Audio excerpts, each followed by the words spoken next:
Public sector, why not private sector? ఎందుకు public సెక్టర్లోకి వెళ్ళాలి, ఎందుకు ప్రైవేట్ సెక్టర్లోకి వెళ్ళకూడదు అది టాపిక్. 3 భాగాలు నేను ఆపేస్తాను. ఇక్కడున్న పెద్దలు అంగీకరిస్తే మీరు క్వశ్చన్స్ అడగచ్చు. మీరు క్వశ్చన్స్ అడిగితే నేను విసుక్కోవడం అదే ఉండదు. ఎందుకంటే tolerance and flexibility are the 2 keys for success. ఏ వ్యక్తికి అయితే టాలరెన్స్ ఉంటుందో, ఏ వ్యక్తి అయితే పరిస్థితులకు అనుకూలంగా తనని తాను మార్చుకుంటాడో, తన అభిప్రాయాలు మార్చుకుంటాడో, వాడు విజయాన్ని పొందబోతున్నాడని అర్థం. అందుకని let us have tolerance, let us be flexible, I am ready to change myself. చిరుద్యోగం కన్నా నిరుద్యోగం మంచిది. Unemploymency is better than underemploymency. చాలా విద్యా సంస్థలు బయట బోర్డు పెట్టేస్తాయి, మా దగ్గర 100% ప్లేస్మెంట్. అక్కడికి వెళ్ళి చూస్తే 8,000, 9,000, 7,000 నుంచి 70,000. ఆ 8,000, 9,000లో చేరిన బిడ్డ ఎన్ని గంటలు చేయాలి, మరో ఉద్యోగానికి ప్రిపేర్ అయ్యే టైం ఎక్కడుంది, ఈ ఉద్యోగాన్ని కాపాడుకోవడానికే తన జీవితాన్ని అంకితం చేస్తూ 40 ఏళ్ల వయసు వచ్చినప్పటికీ అతను ఏమైపోతాడు? అందుకని నమ్మిన సత్యం, unemploymency is better than underemploymency. చిరుద్యోగం కన్నా నిరుద్యోగం మంచిది. తొందర పడిపోయి ఏదో ఉద్యోగంలో చేరుకోవాలి వద్దు. నీకు నచ్చిన ఉద్యోగంలో నువ్వు చేరాలి. బై ఛాన్సా, బై చాయిసా? నీ జీవితం బై ఛాన్స్ ఉండకూడదు, నీ జీవితం బై చాయిస్ ఉండాలి. నేను నేర్చుకున్నా, నేను వద్దు, నీ మొదటే చెప్పే ఆ మాట. మీ అంత గొప్ప వాళ్ళు ఈ ప్రపంచంలో మరొకరు లేరు. నేను బోర్డు మీద అడ్మినిస్ట్రక్చర్ పాఠం చెప్పాల్సి వచ్చింది. ఏమనుకుంటాను, బతుకున్నాడు ఎందుకంటే పాఠం ఎవరు బాగా చెప్పలేడు అని మాట్లాడతాను. అంతేగాని అయిపోతారు, ఎవరు పాఠం చెప్తున్నారు, కొన్ని పాఠం చెప్తామా, ఎవడు పాఠం చెప్తున్నా నేను ఈ ప్రపంచంలో ఎందుకంటే బాగా చెప్పేవాడు లేడు కాబట్టి అనుకోకపోతే పాఠం చెప్పలేను. నువ్వెందుకు అనుకోవాలి, అసలు ఇవాళ నేను గుర్తించలేదు. వెయిట్ చేయి. డొనాల్డ్ ట్రంప్ 76 ఏళ్ళు మొదటి తరం ప్రెసిడెంట్ అయితే, బరాక్ ఒబామా 200వ ప్రెసిడెంట్ గా 54 ఏళ్ళు రిటైర్ అయ్యారు. ఇద్దరు ఎక్స్ ప్రెసిడెంట్లే ఈ రోజు. అవునా? మా అబ్బాయి పేరు మా నెల్సన్ మండేలా 26 సంవత్సరాలు జైల్లో ఉంది. బయటికి రావడానికి భార్య పోరాటం చేస్తే బయటికి వస్తే రాగానే విడాకులు ఇచ్చింది. మళ్ళీ ఆ సౌత్ ఆఫ్రికా ప్రెసిడెంట్ అయి 3వ మహాత్మా ఈ ప్రపంచం. మొదటి మహాత్మా మనగాంధీ, 2వ ఆయన మార్టిన్ లూథర్ కింగ్, 3వ ఆయన నెల్సన్ మండేలా. నేను నాగేశ్వరరావు గారు ఏమనుకోవాలంటే నేను అనుకుంటూ ఉంటాను, నేను 4వ మహాత్మా అవ్వాలి. ఎందుకంటే ఆయన పెద్దగా అయిపోతాడు కదా, అందుకోసం నేను 4వ మహాత్మా అవ్వాలి. ఏంటి నాకు కొత్త అప్పుడు 72 కదా, వాడు 94వ బర్త్డే నా 4వ మహాత్మా అయ్యాడు. నాకు 72 కదా, ఇంకొక 22 ఏళ్ళు కట్టబెడితే నేను 4వ మహాత్మా ఏదవనా, ఎందుకు అవను? అవలేదు, నన్ను గుర్తించలేకపోయింది ప్రపంచం. బాగా నీ బ్రెయిన్లోకి నరాల్లో జీవిస్తే నీ నడకలో మార్పు వస్తుంది, నీ పేరులో మార్పు వస్తుంది, నీ మాటలో మార్పు వస్తుంది, నీ ఆలోచనలో మార్పు వస్తుంది. అందుకోసం చిరుద్యోగానికి నీ జీవితాన్ని బలిచేది. పంపలు అంటూ పో. ఇంట్లో కూర్చుని సంపాదిస్తున్నారు ఆ 10,000 రోడ్డు మీదకి రాకుండా. అందుకని మంచి ఉద్యోగం, నీకు నచ్చిన ఉద్యోగం, by choice not by chance. అది ప్రైవేట్ దాంట్లో దొరికింది, నీకు నచ్చింది, I love it. But problem ఏంటి? ఇప్పుడు నేను సుమారుగా ఒక 1,600 మంది సివిల్ సర్వీసెస్కి రేపు జూన్ 27న రాయబోతున్న పిల్లలతో మాట్లాడుతూ ఉంటాను. వాళ్ళల్లో ఒక 11 మంది డాక్టర్, ఎంఎస్ నాట్ ఎంబీబీఎస్, ఒక 50 మంది ఐఐటిఎన్స్. ఏంటి వీళ్ళందరూ మల్టీనేషనల్ కంపెనీస్లోనూ అక్కడ 2-3 లక్షల నెలకి సంపాదించుకుని ఒక రకమైనటువంటి విరక్తి పుట్టి వయసు దాటకుండానే పబ్లిక్ సెక్టర్ అండర్టేకింగ్లో జారాలు వచ్చేస్తే నేను వాళ్ళని ఎందుకు అయినా వచ్చామంటే వాళ్ళు చెప్పింది, ఆర్టిఫిషియల్ ఇంటెలిజెన్స్ ప్రపంచాన్ని పరిపాలించబోతున్న ఈ రోజున నేను ఏదో ఒక రోజుకి అవుట్డేటెడ్ అయిపోయి ఎక్స్పీరియన్స్ ఉందని చేత గంటేసి కొత్తగా వచ్చిన వాళ్ళని చేర్చుకోబోయే ప్రపంచం రాబోతోంది. అర్థమైంది అన్నమాట. స్పీడ్గా మాట్లాడానా? అర్థమైందా? మేమేమనుకుంటున్నాం, ఇందాక మా మ్యాచ్ కోటేశ్వర గారు నన్ను పరిచయం చేస్తూ 50 ఏళ్ళ సర్వీస్ అన్నారు. నేను గొప్పగా ఫీల్ అయ్యాను. కానీ ఆర్టిఫిషియల్ ఇంటెలిజెన్స్ వచ్చిన తర్వాత 50 ఏళ్ళ ఇది తీసేయండి రా, సర్వీస్ ఎక్కువ ఉంటాడు, నేర్చుకో, అప్డేటెడ్ కాదు, ఇప్పటి నాలెడ్జ్ కావాలి. ఇది ప్రైవేట్ సెక్టర్ లో ప్రస్తుత సమస్య. వాడికి జీతం పెంచాలి కానీ జ్ఞానం పెరగట్లా. అదే ఇప్పటికప్పుడు ఫ్రెష్ గా వచ్చిన వాడికి చాలా కొత్త విషయాల మీద నాలెడ్జ్ ఉంటుంది, వాటి దగ్గర ఎనర్జీ ఉంటుంది, వాటి దగ్గర క్రియేటివ్ స్కిల్స్ ఉంటాయి. దాన్ని వాడు తీసుకుంటే తక్కువ జీతంతో ఎక్కువ పని చేసుకోవచ్చు. ఇది ఎంప్లాయర్స్ ఆలోచన. వాళ్ళ పిల్లలు చెప్తున్న మాట తక్కువలేక మేము ఇప్పుడు పబ్లిక్ సెక్టర్లో ట్రై చేస్తాను, యూపీఎస్సీ ప్రిపేర్ అవుతాం. ఈ లోపల గ్రూప్ అని అనౌన్స్ చేశారు, గ్రూప్ అని రాస్తా. ఈ లోపల గ్రూప్ అనౌన్స్ చేశారు, గ్రూప్ రాస్తా. ఈ లోపల ఆర్ఆర్బీ వచ్చింది, స్టాఫ్ సెలక్షన్ కమిషన్ వచ్చింది, ఏదైతే రాస్తా. ఒకప్పుడు యూపీఎస్సీ వేరు, స్టేట్ పబ్లిక్ సర్వీస్ కమిషన్ వేరు. గత 3 సంవత్సరాల నుంచి union public service commission syllabus, union public service commission blue print, అన్ని రాష్ట్రాల public service commission syllabus blue print 14% తేడాతో సమానం. ఆ 14% ఏంటి?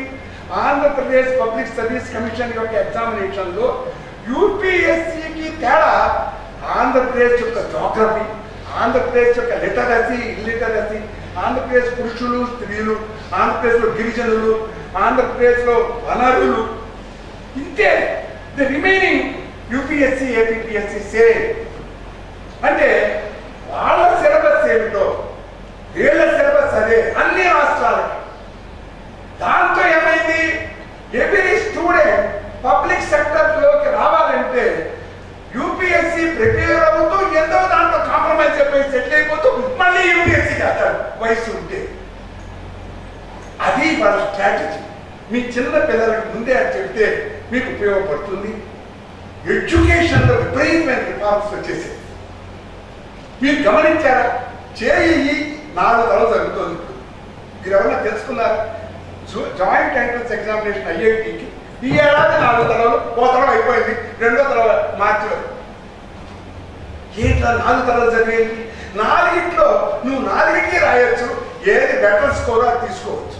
ఎక్కడి నుంచి పుట్టింది ఈ జబ్బు? ఒక 15 ఏళ్ల నుంచి డెవలప్డ్ కంట్రీస్ లో SCIT scholastic aptitude test which is similar to JEE 3 సంవత్సరాల్లో 2 నెలల పత్రం 8 తరాలు రాయొచ్చు. వాటిల్లో టాప్ స్కోర్ తీసుకోవచ్చు. అంటే దుబాయ్, అబుదాబి అట్లాంటి గల్ఫ్లో, సింగపూర్లో, కెనడాలో, అమెరికాలో, బ్రిటన్లో, జపాన్, జర్మనీ లేదు. ఈ దేశాల్లో శాట్ ఉంది. ఈ శాట్కి వాడు 10th తరం రాసేస్తాడు, 11th 2 తరం రాస్తాడు, 12th 3 తరం రాస్తాడు, 10th ఎందుకు రాస్తాడు? 9th రాయొచ్చుగా. స్కోర్ 3 ఏళ్లే వ్యాలిడ్, స్కోర్ 3 సంవత్సరాలే వ్యాలిడ్. 12th అయిపోయిన తర్వాత ఈ వచ్చినట్లు బెస్ట్ స్కోర్కి బెస్ట్ యూనివర్సిటీ అవైలబుల్ చేస్తారు. అది ఇప్పుడు ఇండియాలో ఇంప్లిమెంట్ అవుతుంది. కరోనా వల్ల 4 తరాలు జరగట్లా. వచ్చే సంవత్సరం 11th జేఈ రాయొచ్చు.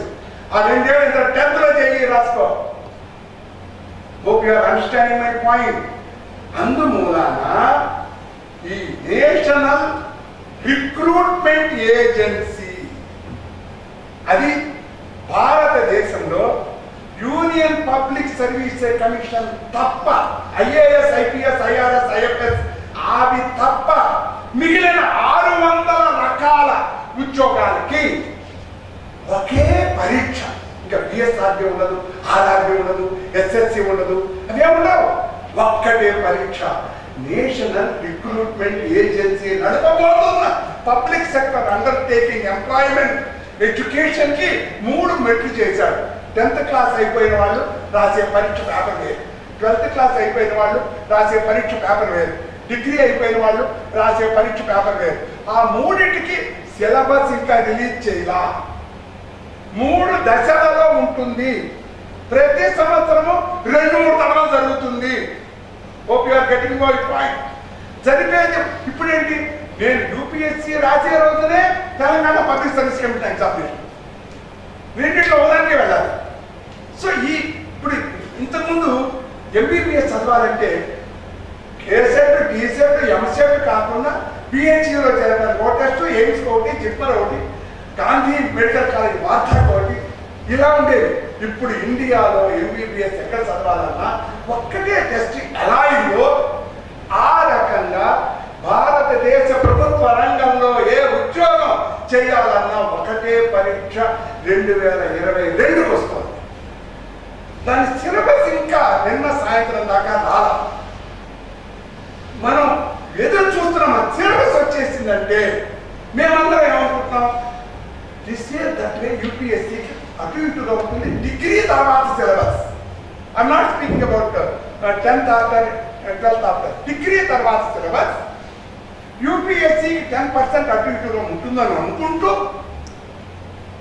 మనం యూపీఎస్సీ ప్యాటర్న్ ఇప్పుడు తెలుసుకుంటే 10 minutes అంతే. ఇప్పుడు 10 మందికి తెలుసుకుంటే ఎన్ఆర్ఏకి మనం సిమిలర్గా ప్రిపేర్ అవ్వచ్చు. కాబట్టి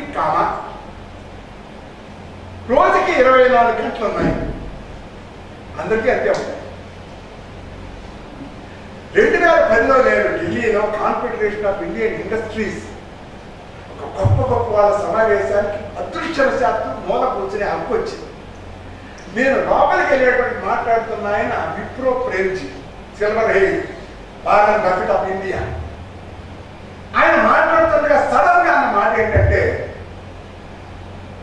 అందరికీ కూడా సంవత్సరానికి 12 నెలలు ఉంటే నాకు 13 నెలలు ఉన్నాయి. డయాస్ మీద ఇన్ఫోసిస్ నారాయణమూర్తి గారు కూడా ఉన్నారు.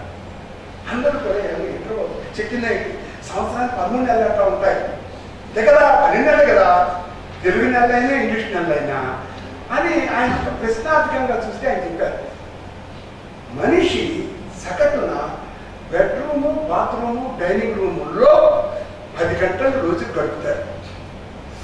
అయితే ఒక మనిషి సగటున బెడ్రూమ్లోను, బాత్రూంలోను, డైనింగ్ రూమ్లోను కలిపి 10 గంటలు గడుపుతాడు. నేను 8 గంటలే గడుపుతాను. రోజుకి 2 గంటలు మిగులుతుంది. నెలకి 60, సంవత్సరానికి 720. That's additional month of working. ఆ రోజు నేను నేర్చుకున్న గోల్డెన్ లైఫ్. ఒక మనిషి బెడ్రూము, బాత్రూము, డైనింగ్ రూమ్లో కలిపి 10 గంటలు గడిపితే నేను 8 గంటలే గడపడం ద్వారా 2 గంటలు దినానికి మిగిల్చుకుంటే నెలకి 60 గంటలు మిగిలితే సంవత్సరానికి 720 గంటలు మిగిలితే మరో నెల పనిచేసే అవకాశం దొరికిందా లేదా? మొట్టమొదటి నువ్వు నేర్చుకోవాల్సింది యూపీఎస్సీ లాంటి ఉన్నత స్థానాలకు వెళ్ళాలంటే నేను వెదవని, నేను పేదవాడిని ఇవన్నీ వదిలి, ఒకప్పుడు మా రోజుల్లో ఐఏపీఎస్ కొడుకు ఐపీఎస్ అయ్యేవాడు, ఐఏఎస్ కొడుకు ఐఏఎస్ అయ్యేవాడు. ఇప్పుడు నేను చూస్తున్నాను కదా, అసలు కనెక్షనే లేదు. కడుపేద వాళ్ళు సివిల్ సర్వీసెస్ ఎంటర్ అయిపోతున్నారు, సక్సెస్ అవుతున్నారు. ఇందాక మన కోటేశ్వరరావు గారు, డాక్టర్ కోటేశ్వరరావు గారు ఇక్కడ ఎంకా వాళ్ళు ఉన్నారు, ఎంఏ వాళ్ళు ఉన్నారు, ఎంఎస్సీ వాళ్ళు ఉన్నారు, ఎంబీఏ వాళ్ళు ఉన్నారు, ఇవన్నీ అన్నారు కదా. అన్నీ మర్చిపో. అసలు దానికి పబ్లిక్ సెక్టర్ ఎంప్లాయబుల్ ఎడ్యుకేషన్కి కనెక్షన్ లేదు. యాటిట్యూడే కనెక్షన్. అది నీకు చెప్పాలి. యాటిట్యూడే కనెక్షన్. నేను కెమిస్ట్రీ కదా, ఇప్పుడు జియాలజీ చెప్పండి చెప్తా, జువాలజీ చెప్పండి చెప్తా. ఎందుకంటే యాటిట్యూడ్. ప్రిపేర్ అవుతానయ్యా. 1 గంట చెప్తాను, 3 గంటలు చదివితే జాగ్రఫీ చెబుతా, 1 గంట చెప్తాను, 1 గంట చదివితే కెమిస్ట్రీ చెప్తా. అది నువ్వు మనసులో పెట్టుకో. దానికి 3 స్టెప్స్ ఉన్నాయి. Prelims, mains, interview. General category అంటే ఓపెన్ కేటగిరీలో 31 సంవత్సరాలు 1 ఆగస్టు 30 నిండని వాళ్ళు, 21 సంవత్సరాలు 1 ఆగస్టు 30 నిండని వాళ్ళు 6 తడవలు ప్రిలిమ్స్ రాయొచ్చు. ఓబీసీ కేటగిరీ సెంట్రల్ గవర్నమెంట్ లో బీసీ, ఏబిసిడి ఉండవు. ఓబీసీ అంటారు. అందరూ ఒకటే. ఓబీసీ కేటగిరీ అయితే 33 ఏళ్ళు, 21 కాన్స్టెంట్. ఎస్సీ ఎస్టీకి అయితే 37 ఏళ్ళు, అర్థమవుతుందా? 21 కాన్స్టెంట్. డిగ్రీ ఫైనల్ ఇయర్ పరీక్షలు రాసి ఉండాలి. యాసైతే రిజల్ట్ వచ్చి ఉండక్కర్లా. ఏ డిగ్రీ అయినా అయి ఉండొచ్చు. వాళ్ళు యూపీఎస్సీకి ఎలిజిబుల్. దానికి ప్రీలిమ్స్ ప్రతి సంవత్సరం జూన్లో జరుగుతుంది. మెయిన్స్ తర్వాత 100 రోజులు జరుగుతుంది. ఇంటర్వ్యూ తర్వాత 80 రోజులు జరుగుతుంది. ఇది ఫిక్స్డ్ క్యాలెండర్. గ్రూప్ 1కి క్యాలెండర్ ఉండదు, కానీ యూపీఎస్సీకి రాబోయే ఎన్ఆర్ఏకి calendar is fixed. June ± few days. తర్వాత 80 to 100 days మెయిన్స్, తర్వాత 80 to 100 days ఇంటర్వ్యూ. వింటున్నారు కదా? శ్రద్ధగా దయచేసి వినండి. Few minutes. Prelims morning 9:30 to 11:30, మధ్యాహ్నం 2 to 4 2 పేపర్లు. మార్నింగ్ 9:30 to 11:30, మధ్యాహ్నం 2 to 4 2 పేపర్లు ఉంటాయి. ఓకే? పొద్దున 120 నిమిషాలు, మధ్యాహ్నం 120 నిమిషాలు. పొద్దున 120 నిమిషాల్లో పరీక్ష పేపర్ ఏమిటి? General studies. మధ్యాహ్నం జరిగే పరీక్ష పేపర్ ఏమిటి? CSAT, civil services aptitude test. మధ్యాహ్నం జరిగే CSAT 80 multiple choice questions. Correct answer +2.5, wrong answer -2.5/3, no answer 0. 80 questions, 80 into 2.5 200. Syllabus maths, English up to 10th class. దాని టైం 20 గంటలు ప్రిపేర్ అవ్వాలి. ఎటువంటివి? Qualitative time, focused time. మనం మాట్లాడుతున్న గంటలు సర్వేంద్రియాలు అర్పించే సామర్థ్యం ఉంటేనే అదే యాటిట్యూడ్. 20 గంటలు గనక 10th class run grammar, 10th class basics mathematics ఎలా గత 5 సంవత్సరాల సిశాట్ పేపర్ సాల్వ్ చేసేస్తే చాలు. ఎందుకని? దాంట్లో 33% వస్తే పొద్దున జరిగిన జనరల్ స్టడీస్ పేపర్ దిద్దుతారు. దాంట్లో 33% రాకపోతే పొద్దున జరిగిన జనరల్ స్టడీస్ పేపర్ దిద్దరు. దీంట్లో 100కి 100 వచ్చినా విలువ లేదు. వినపడిందా? పొద్దున జరిగే జనరల్ స్టడీస్, లేకపోతే 80 రోజుల తర్వాత జరిగే మెయిన్స్, లేకపోతే 80 రోజుల తర్వాత జరిగే interview. 30% current affairs. 30% current affairs. Current affair అంటే ఈ పేపర్ చదవమంటావా? కరెంట్ అఫైర్స్ నేర్చుకోవడం ఒక art. The Hindu, Indian express, times of India ఈ పేపర్లలో ఉన్న సెంటర్ స్ప్రెడ్ చదవాలి. ఫస్ట్ పేజీలో ఫర్ ఎగ్జాంపుల్ కర్ణాటక స్పీకర్ 16 మంది ఎమ్మెల్యేలని డిస్క్వాలిఫై చేశాడు. ఆ రోజు న్యూస్. నువ్వేం చేయాలి? స్పీకర్కి ఎమ్మెల్యేని డిస్క్వాలిఫై చేసే అధికారం ఎప్పుడు వస్తుంది? ఆ వచ్చిన అధికారాన్ని గవర్నర్ ఖండించగలరా? జ్యుడిషియరీ కోర్టు ఏమైనా ఇంటర్ఫీర్ అవ్వగలరా? What are the roles and responsibility of speaker, judiciary, governor in disqualifying MLA? That is known as static part. Amazon అడవదు నిరుడు బదులైపోయినాయి. మీరు చదివారో లేదో నాకు తెలియదు. నిరుడు 2 డేంజర్లు జరిగే ఎన్విరాన్మెంట్ లో. Amazon forest, Australia forest. ఒకడు నిప్పంటిచ్చాడు, ఇంకోటి మండుతుంటే ఏడ్చాడు.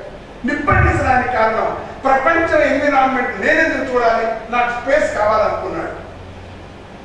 ఆ ఫారెస్టులు బర్న్ అవడం చేత జరిగినటువంటి ఎన్విరాన్మెంట్ లో మార్పు ఏంటి? ఈ 2 ఫారెస్టులు బర్న్ అవడానికి కారణం ఏమిటి?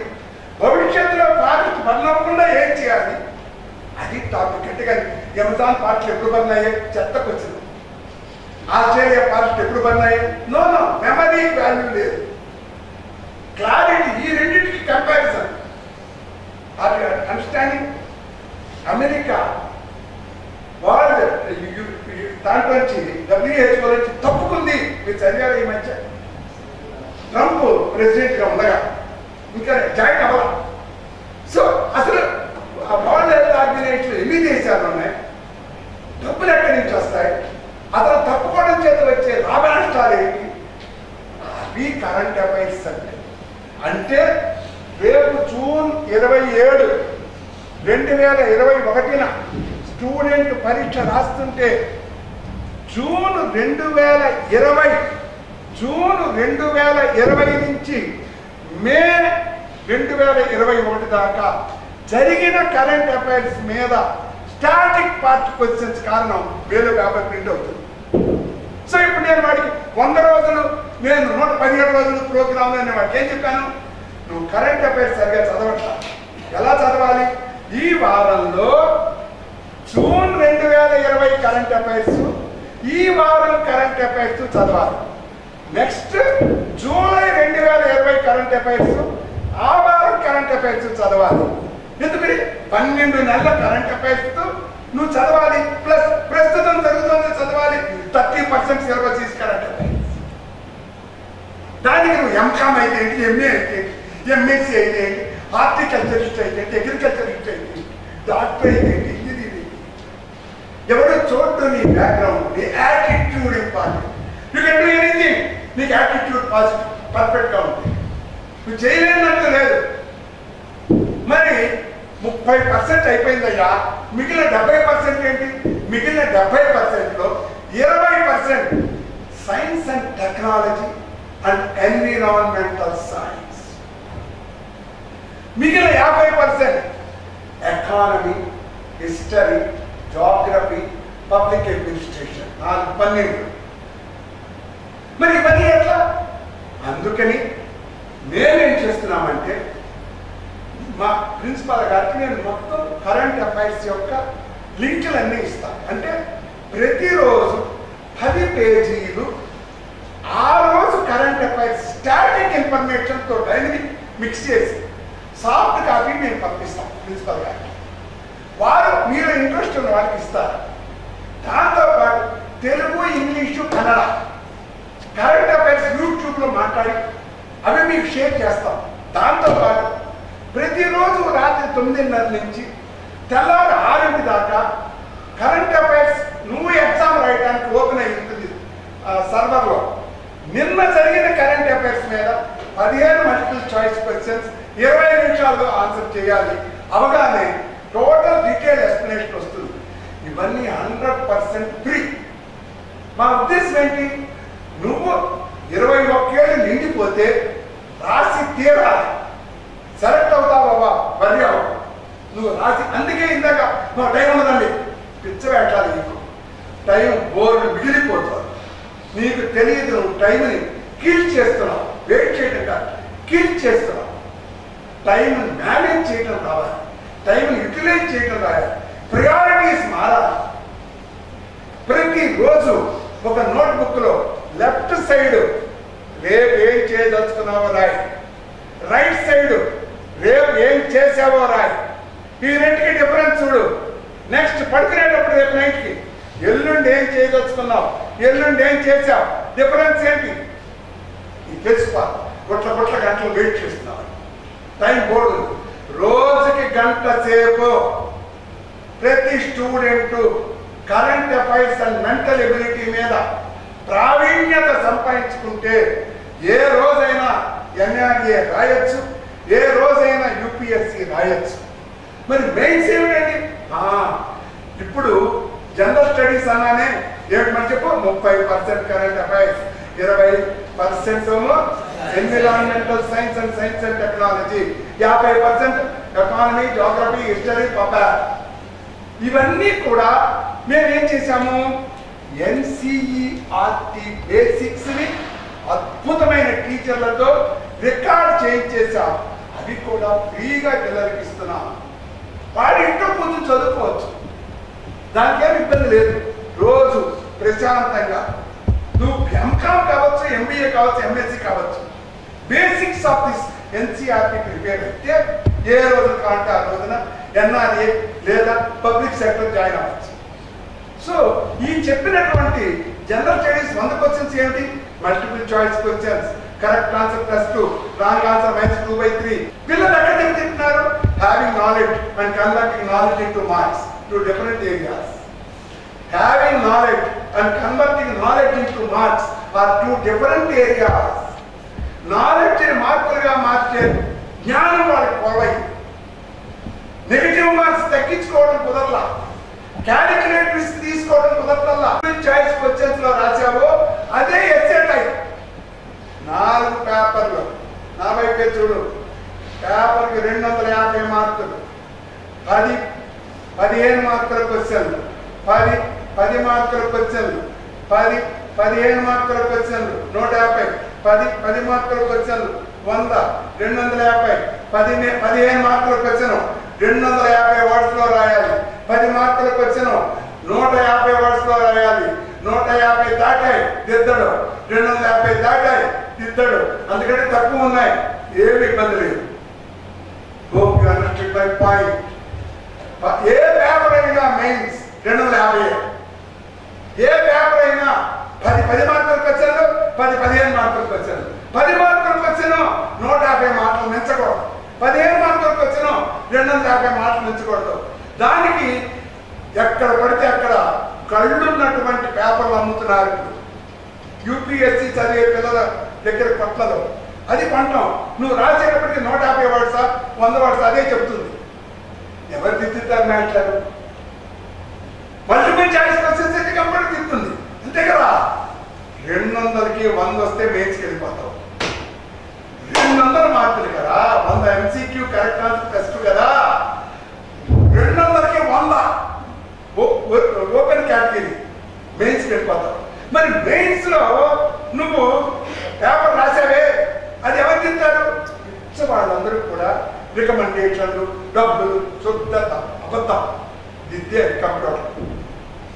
ఇవాళ చేత్తో రాసినటువంటి ఆన్సర్ పేపర్ ని కంప్యూటర్ వాల్యూ చేస్తుంది, మంచి కాదు. అదే ఆర్టిఫిషియల్ ఇంటెలిజెన్స్. అంటే మేమేం చేస్తాం? మోడల్ సొల్యూషన్ అని ఫీడ్ చేస్తాం. నువ్వు ఇచ్చిన సొల్యూషన్ స్కాన్ చేసి దాంట్లో పెట్టేస్తాం, అదే వాల్యూ చేసి మార్కులు ఇస్తుంది. ఏంటి మోసం ఎక్కడుంది? తెలియక పిల్లలు అంత అన్ని అబద్ధాలు. Don't blame someone for your inability. అది కూడా 50% వస్తే చాలా ఇంటికి వెళ్ళిపోవచ్చు. Just 50%. All India first rank 2025కి 1160. ఆల్ ఇండియా లాస్ట్ ర్యాంక్ అంటే క్వాలిఫై అయిన చివరి ర్యాంక్ 950, 2125కి. అందుమూలాన మరి ఎందుకు మన తెలుగు వాళ్ళు ఎక్కువ మంది అవ్వట్లేదు? తెలుగు వాళ్ళు ఎందుకు అవ్వట్లేదు? వాళ్ళ మీద వాళ్ళకి నమ్మకం లేదు. నేను ఐఏఎస్ నేను వేటి తెలియదు, నేను ఏదో గుళ్ళు ఉద్యోగం చేసి ఎట్లా పట్ల సెటిల్ అయిపోతాను, నా బతుకు నాకు తెలుసు. వద్దు. బీహారీస్ ఎక్కువ అవడానికి కారణం వాడి మీద వాళ్ళకి నమ్మకం ఎక్కువ. మన తెలుగు వాళ్ళకి తన మీద తనకి నమ్మకం తక్కువ. పక్కాలను నమ్ముతారు, నాకు అదే బాధ. అంటే నేను కెమిస్ట్రీ మాట్లాడాను కదా, ల్యాబొరేటరీలో చూసేవాడిని. ఏది పలానా అమోనియా వాసన వస్తే అమోనియం అయ్యాను కదా. వాడి ముక్కు నమ్మడు, వీడికి చూస్తాడు, అమోనియా వాసన వస్తుందా, అమోనియం అయ్యాను. నీకు ముక్కు ఉంది కదా, నువ్వు చూడరా. ఇది మనకు ఉన్నటువంటి చిన్న weakness. We trust somebody, we don't trust our self. అందుకే ముందే చెప్పాను. నేను బీహార్లో వర్క్ చేశాను. అక్కడ చూస్తే వాడి 10th క్లాస్తో తప్పుతో తెలియదు, IAS అవుతానంటాడు. Why they are dominating? Only one reason. They love themselves. They touch themselves. They are more paid on them than others. అందుకే నేను బిగినింగ్ లో ప్రశాంత్ అని మీకు చెప్పాను. తెలిసిందా? మీకు మాట ఇచ్చిన దాన్ని ఇప్పటికే నేను 7 నిమిషాలు లాగేశాను. ఇంకా తెరను. మరెప్పుడన్నా మీ వాళ్ళు పిలిస్తే వస్తా. ఇదేంటంటే మోటివేషన్ కాదు, నాలెడ్జ్ని షేర్ చేసుకున్నాం. మీకు ఇదంతా రికార్డ్ చేశారు.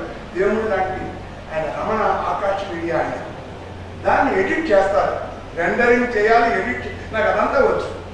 ఎందుకని? మల్టీ టాలెంటెడ్గా ఉంటేనే నువ్వు బతుకుతావు. It's not my job, you can't live. అన్నీ నేర్చుకోవాలి. Listening, learning, leader. నా మెడలో ఎలబోర్డ్ ఉంది. నేను లీడర్ అవ్వాలనుకున్నాను. I must be ready to listen to and learn from. I will become a leader. Otherwise I pseudo leader.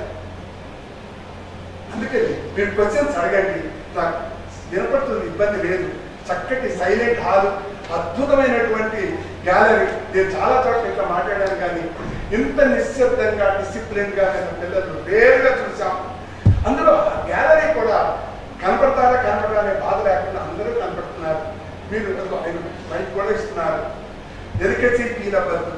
అసలు మాట్లాడలేకపోతే తప్పు. తెలుగు, ఇంగ్లీషు, హిందీ ఏ భాషలో అయినా అడగచ్చు. అడగండి, స్వేచ్ఛగా అడగండి. మీరు అడగడం చేత మీకు ఉపయోగపడవచ్చు, ఇంకొకరికి ఉపయోగపడవచ్చు. అది మంచి ఏమైనా పర్వాలేదు. ఇవన్నీ సైలెంట్ రూమ్ కదా, క్లోజ్ రూమ్, తొందరగా ఏర్పడుతుంది. త్వరగా అది రాయడానికి అవకాశం ఉంది సార్. అది 23 భారతీయ భాషల్లో రాయొచ్చు. నేషనల్ రిక్రూట్మెంట్ ఏజెన్సీ వాళ్ళు 15 భాషల వరకు అలా చేసేసారు.